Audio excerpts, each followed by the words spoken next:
सकाळच्या स्वयंपाकाची तयारी सुरू आहे. तर आता मुलांचा टिफिन 7-7:30 वाजताच दिलेला असतो. तर पीठ मळलेलं असतं, एक सुकी भाजी झालेली असते. तर आता मी वजन कमी करते, तर माझ्यासाठीच मी आता भोपळ्याचं थालीपीठ बनवते. थालीपीठ आणि थोडंसं पनीर यामध्ये मिक्स केलं की लवकर भूक लागत नाही. आता बऱ्याच ताईंच्या कमेंट येतात की वजन कमी करायचं आहे, पण भूक लागते, भूक कंट्रोल होत नाही. आपण कमी कॅलरीज पण प्रोटीनयुक्त आणि सॅलड वगैरे फायबरयुक्त असा आहार ठेवला ना, मग भूक जास्त लागत नाही. फक्त नुसती भाकरी आणि तुम्ही भाजी खाल्ली तर भूक पटकन लागते, कारण भाकरी पचायला हलकी असते.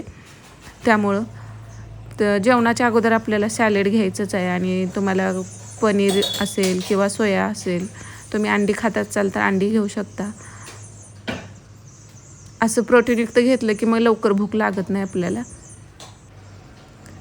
तर आता ना इथं मी हिरवी मिरची आणि लसूण मिक्सरमध्ये बारीक केले. आणि जे शिळं दूध असतं ना, त्यावरची आपण 1-2 वेळा साय काढलेली असते ना, त्या दुधाचं मी थोडंसं पनीर, आता रोज जे शिल्लक शिळं दूध राहतं ना, तेवढंच मी माझ्यापुरतं मग पनीर बनवते, लो फॅट पनीर. आणि असं आपण कसं दूध आणून लगेच फ्रेश पनीर, दुधाचं पनीर केलं ना, त्यामध्ये साय असते, त्याचं पनीर भरपूर होतं, पण त्यामध्ये फॅट राहतं. लो फॅट बनवायचं असेल तर मग 1-2 वेळा साय काढलेलं दूध घ्यायचं आणि त्याचं पनीर बनवायचं. तर यामध्ये आता मी थोडंसं ज्वारीचं पीठ, थोडंसं बेसन पीठ घेतलं आहे आणि 1-2 चमचे किंवा चमच्याभर रवा टाकला तरी चालतं, नाही टाकलं तरी चालतं. आता नाचणीचं पीठ असेल, बाजरीचं, जी कोणती तुमच्याकडे पीठ असतील ना, गव्हाचं पीठ सोडून ते तुम्ही इथं वापरू शकता. आणि थोडीशी जिरा पावडर टाकायची आणि मिक्स करून मळून घ्यायचं. आणि नॉनस्टिक तव्याला थोडंसं तूप लावून थापून घेतलं तरी होऊन जातं. आणि हे तुम्ही दह्यासोबत खाल्लं ना, दही पण लावताना ना साई काढलेल्या दुधाचंच लावायचं, म्हणजे ते लो फॅट दही पण तयार होतं. म्हणजे जितक्या कमी कॅलरीज आपल्याला घेता येतील तेवढं. आणि प्रोटीनयुक्त आहार ठेवला तर मग भूक लवकर लागत नाही आणि वजन कमी व्हायला मदत होते. तसं तर आता उन्हाळ्यात वजन वाढलंच, पण कमी करायचं म्हटलं तर 1-2 दिवस डाएट झाला की थोडंसं बाहेर जातो आणि बाहेर गेलं की मग डाएट राहून जातो आहे. आज पण बाहेर जायचं होतं, पण म्हटलं आपलं खाऊन किंवा घेऊन जाऊया. तर दही, काकडी आहे याच्यासोबत आणि हे कट करून घेतले. तर आता ना हा परवाचा व्हिडिओ, इथं मी आंब्याची बर्फी केलेली. तर यासाठी ना एकच आंबा मी इथं कट करून घेतला आहे. आता नारळाची बर्फी करतो ना, सेम तीच प्रोसेस आहे, त्यामध्ये फक्त मी आंबा ॲड केला आहे. तर इथं ओला नारळ, आता त्याच्या मागचे जे साल असते नारळाची ना, ती काढून घेतली आणि नारळ आहे तो मिक्सरला अशा पद्धतीने फिरवून घ्यायचा बारीक करून. आता त्यामध्ये थोडंसं दूध टाकलं तर व्यवस्थित बारीक होतो अजून, पण दूध जरा गरम होतं त्यामुळे मी थोडंसंच टाकलं.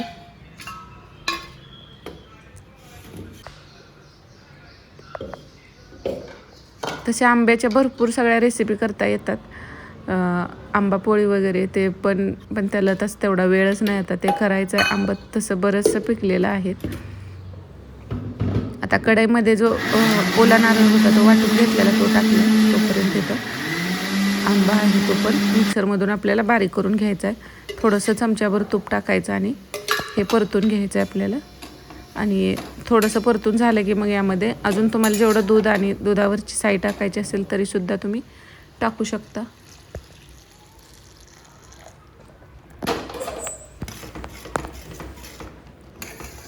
तर ना आता दूध पूर्ण आटेपर्यंत ना ह्याला परतून घ्यायचं आणि साखर नंतर टाकायची दूध आटत आल्यानंतर.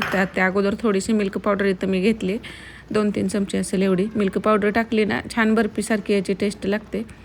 नसेल तर तुम्ही फक्त दुधावरची साई जरी टाकली मलाई तरी पण चालते, असेल तर टाका. आणि ही पण मिक्स करून घ्यायची यामध्ये. आणि थोडंसं सुकल्यानंतर आता यामध्ये आपल्याला साखर टाकायचे. आता 1 वाटी ओला नारळ असेल ना, असा खिस जो आपण वाटी गच्च भरून घेतलेला, तर अर्धी वाटी एवढी साखर लागते. तर मिल्क पावडरमध्ये टाकली की थोड्याशा गाठी होतात, तर त्या सगळ्या मोडून घ्यायच्या. एकसारखं हे शिजवून घ्यायचं. थोडासा गॅस मोठा केला, कधी थोडासा चिटकायला लागलं की आपण स्लो केला तरी चालतं. आणि नंतर यामध्ये अर्धी वाटी साखर टाकली, कारण साखर टाकली ना अजून पाणी सुटतं ह्याला. त्यामुळं दूध आटल्यानंतर साखर टाकायची आणि दुधासोबत जर टाकली तर मग खूप वेळ शिजवावं लागतं. आणि आता साखर यामध्ये मिक्स करून घेतल्यानंतर आपल्याला एक आंब्याचाच पल्प मी इथं घेतला आहे तर तो टाकायचा. आता आंब्याचा पल्प ना सेपरेट शिजवून घेतला आटवून ना तरीसुद्धा यामध्ये तुम्ही मिक्स करू शकता.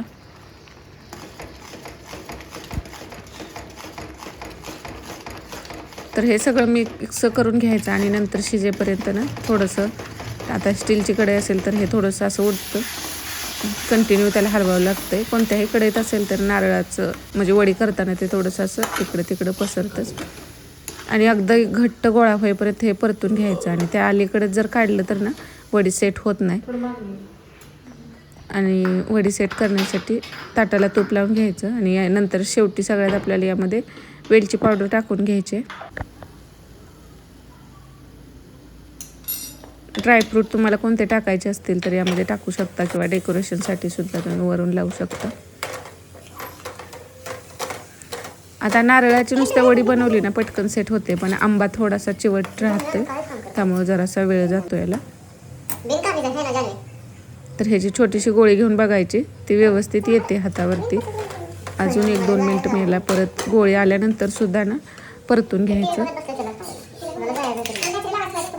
आणि मग आपल्याला ताटामध्ये तूप लावलं आहे मी आणि ह्यामध्ये काढून घ्यायचं आहे.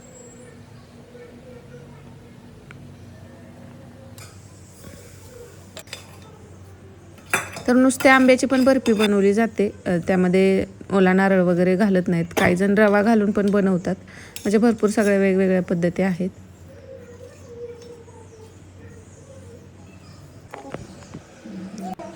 तर नंतर थोडंसं हातानं ह्याला एकसारखं तुम्ही करू शकता.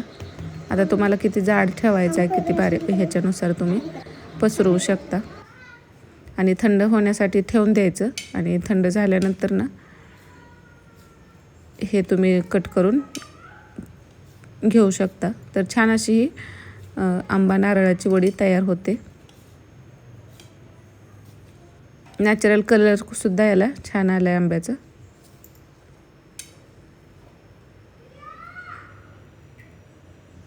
फ्रीज बाहेर पण हे टिकते 2-4 दिवस आणि फ्रीजमध्ये ठेवून पण मग तुम्ही स्टोअर करू शकता.